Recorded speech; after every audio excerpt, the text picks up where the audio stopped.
Welcome to the Leaders of Tomorrow weekly show. My name is Michelle Holliday. As you know, Portfolio Wealth Global has been on the forefront of the marijuana legalization boom ever since it began to pick up steam.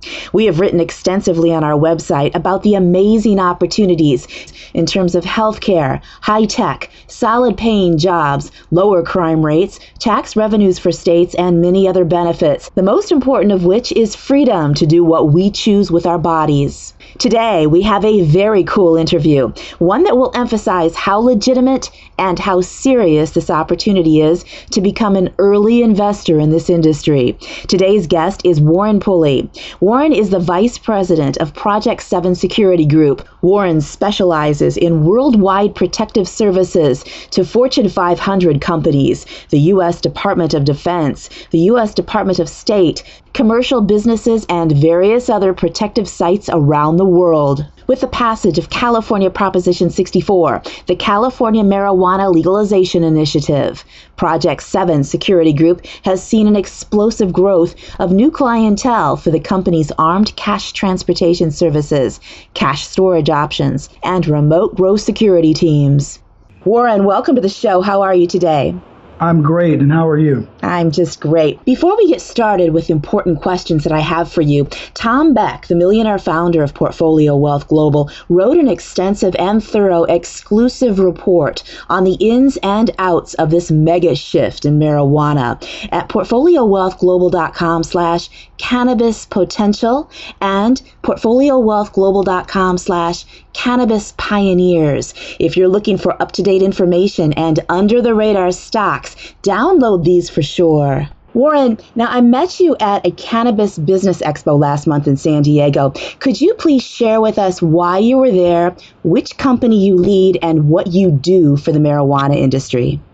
Okay, so basically we attended the Expo because about a year and a half ago, we got involved with helping to transport currency for a friend of ours who's a business owner in this space.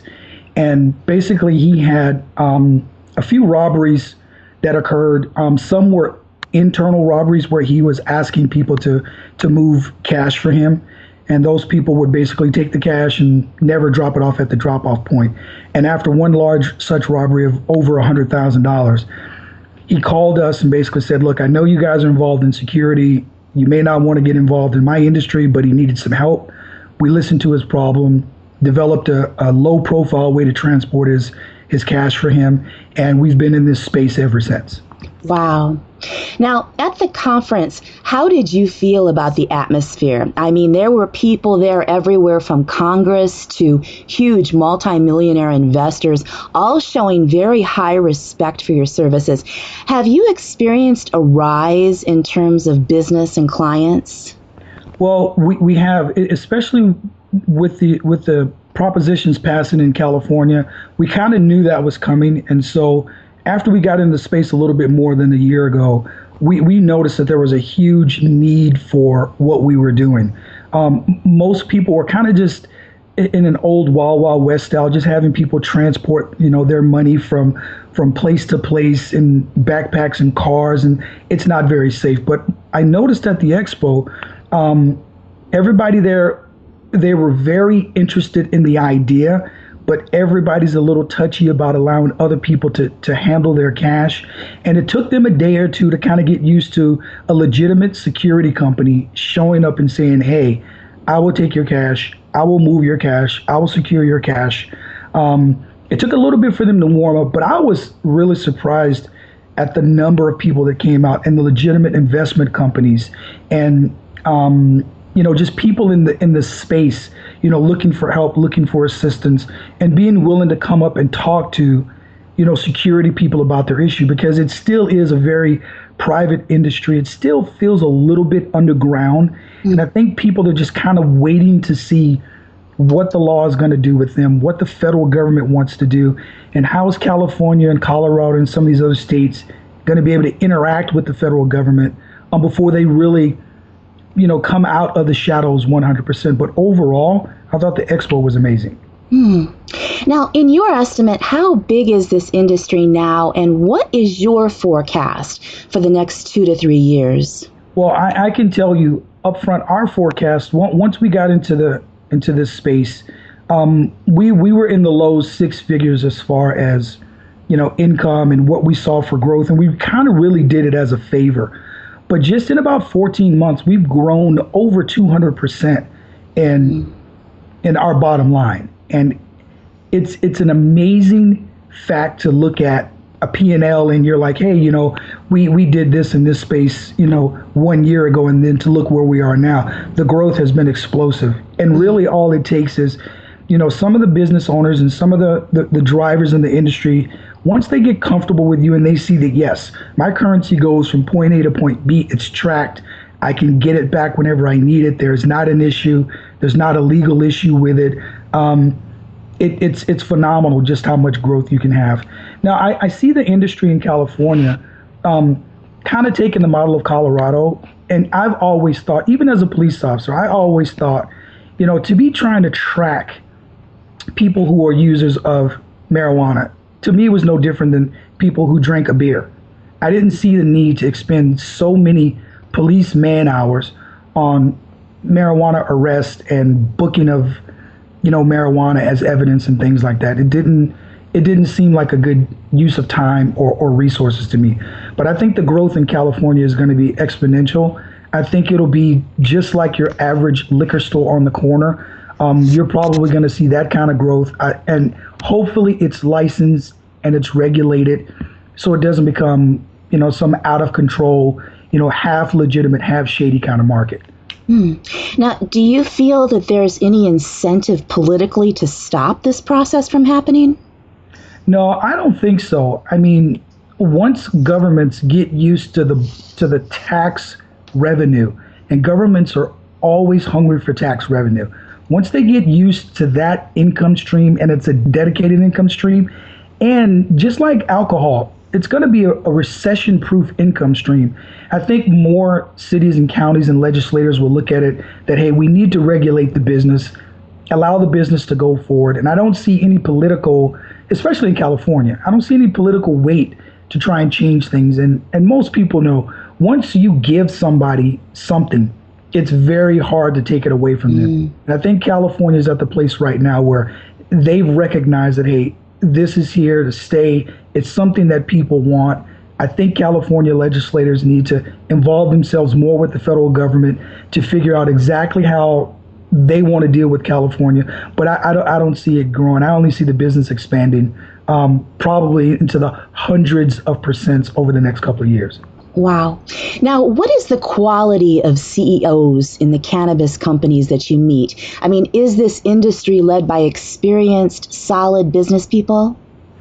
It is. I mean, the major players in this space are no different than your CEO from any other Fortune 500 company.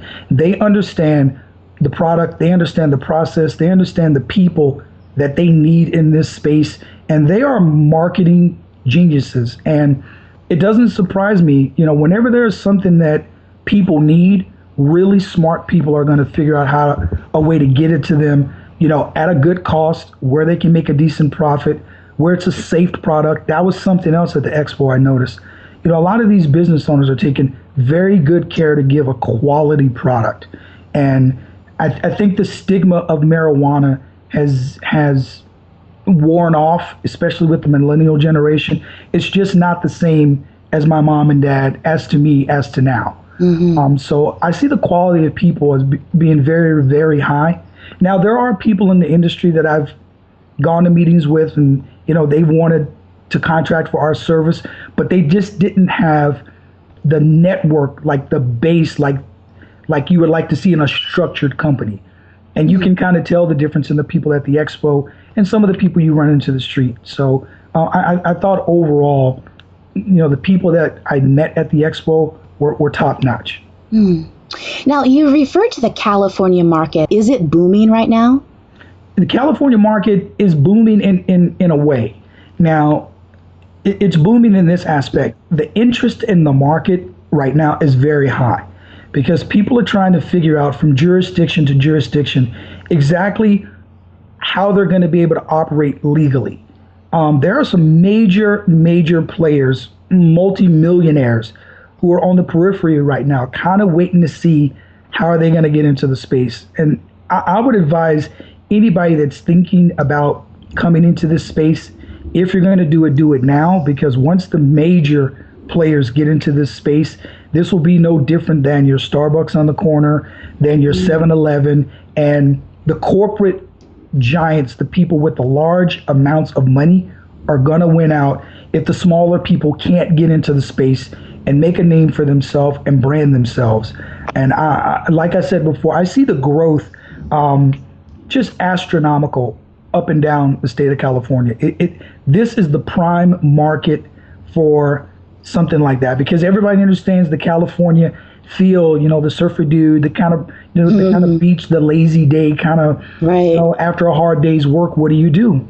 Most people now take a glass of wine, they have themselves a beer, they kick back and relax. Something like this is legalized, it becomes a recreational type of item, and California is made for it. I hate to say it. I agree. Now, Warren, please share with us a couple of wild or funny stories. I mean, you get to live like a James Bond movie, and we'd love to hear something, anything that you could tell us that will get us falling off the chair. Well, I mean, like I said, off the air, there are a few things, you and we can sit down and talk about. But honestly, being a government contractor and then being a former police officer, there are just a lot of things you do that should remain confidential, and stuff like that is kind of made for your buddies to talk about, over a beer or something. So I'm going to pass on that one. Okay. You did mention that your services are overseas also, so you're a global company. Right. We initially started out protecting pop stars. So, some of the larger big name pop stars in the world, our company still has those direct security contracts for. But I actually came to Project 7 from my own company. My own company is called Pulley Threat Assessments. It's a security company that does threat assessments for, corporations, government officials, school systems, and stuff like that. And I kind of gained my experience in all of this security by working as a private security contractor overseas for the State Department. And basically we did embassy security for diplomats, and Department of Defense and things like that. And once I got involved with Project 7, I kind of combined what they were doing with, the VIP executive protection detail, and brought some of the hardened lessons learned about physical security and transporting things of value from the Middle East. I brought that back and we combined it in Project 7. And now we offer those very highly skilled, low profile, valuable currency and transport options to people here in California. Nice. Now, what is the best way for people to contact you? Okay, my direct phone number is 1-800-560-3103, extension 102, or they can reach me by email at wp@project7securitygroup.com. Okay, great. Warren, thank you so much for taking the time to be with us today. No problem. I appreciate the time to talk, and I would just advise anyone out there, if you're involved in this industry, the lifeblood of this industry is cash. And as long as the federal government has a problem with allowing you to effectively and safely place your cash in the banking system, a company like ours is exactly what you need. From point A to point B, under armed guard, very low profile. It's one of the things that will help you grow your business, long term. Cash is king. Thank you so much, Warren Pulley of the Project 7 Security Group. For the Leaders of Tomorrow's show, I'm Michelle Holliday on PortfolioWealthGlobal.com.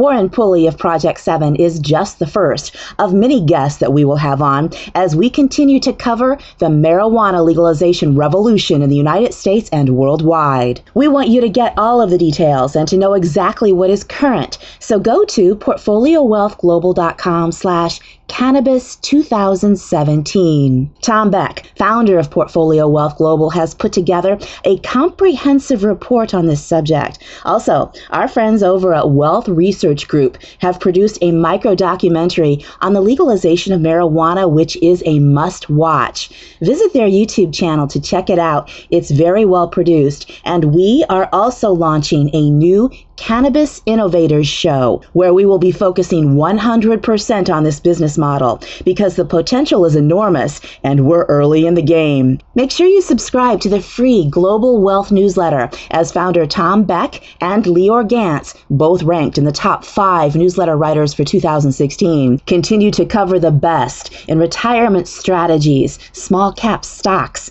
global politics, and wealth strategies. If you haven't had a chance yet, watch our Real Estate Expert Show with Mark Podolsky, our Tax Expert interview with Moshe Amsel, and our essential documentary on retirement, including an 8% yield stock. To listen to all of these, go to the Wealth Video Hub on our website. Stay tuned as we keep bringing world-class experts to you every week. For the leaders of tomorrow's show, I'm Michelle Holliday on PortfolioWealthGlobal.com.